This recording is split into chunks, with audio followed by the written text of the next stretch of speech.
Well, to be a leader is to be prepared to take on whatever um, sacrifices or whatever sufferings you will have to do. I mean, leadership is not a gift without strings, okay? So you really have to devote most, if not all of your time to seeing that you are in fact leading your people towards the right direction.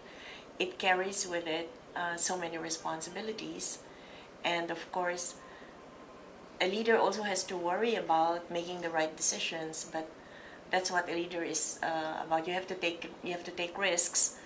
At the same time, it is important that, and that was both in my husband's case and my case, that we prayed a lot and asked the Lord to help us as we were confronted with different trials, and so that we could arrive at the right or the best possible decision.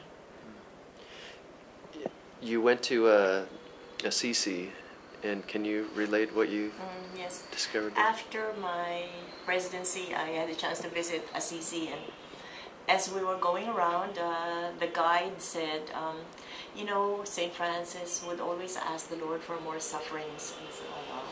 So when we got back to the hotel, I think I was telling my sister, I don't think I'll ask for more sufferings, but if more sufferings come my way, I will not complain. And in fact, that has been my prayer to the Lord, that I hope there will be no more sufferings, but if sufferings do come, please help me.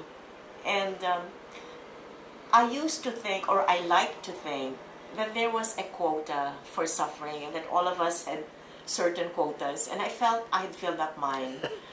And I remember when we were living in Boston, I would write haikus, you know, the Japanese way of writing verses. And in one of them I had said, the worst of my life is over, I hope, and may the best please come soon. And I had showed it to my husband. I said, this is what I said, I hope the worst is over. And he said, no, Cory, I'm afraid it's not. And I said, my goodness, what else will happen, you know? And then one of my other haikus was, in pain and sorrow, I have never been alone. Many thanks, dear Lord. And I have been so grateful that in my greatest difficulty and my greatest pain, there was always someone who would help me. There would be my children, or there would be friends. It would have been disastrous, I think, if I had been all alone. I mean, of course you believe that God is there, but since we are still in this world, you still want some human beings to talk to and to relate to. What was it like to grieve Ninoy's death and unite your family, and 3 years later step into presidential leadership? Well, before my husband left Boston to return to Manila, he had explained certain scenarios to me, and he was telling me, well, Cory, try not to worry too much. Maybe when I return home, I guess probably be arrested at the airport and taken back to the detention center where I was, or I might be confined at the heart center because I have gone through a triple bypass. Or better still, they might think I'm no longer a threat anyway. They might agree to make me go under house arrest. And I said, oh, that would be wonderful, I was thinking. And then he added as a last thing, but then if Marcos makes a mistake and has me killed, that would be the best thing that will happen to me. This is what he says. And I said, you know, how can you say that? And he said, well, I've always wanted to die for our country.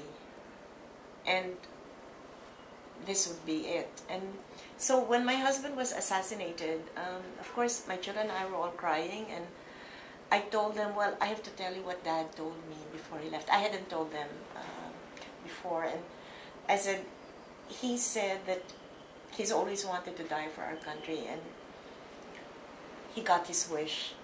And later on, my children told me, well, Mom, it helped when you told us that was what Dad wished for, and that at least his sufferings have ended, and he really was able, to the very last moment of his life, do something for the Filipino people.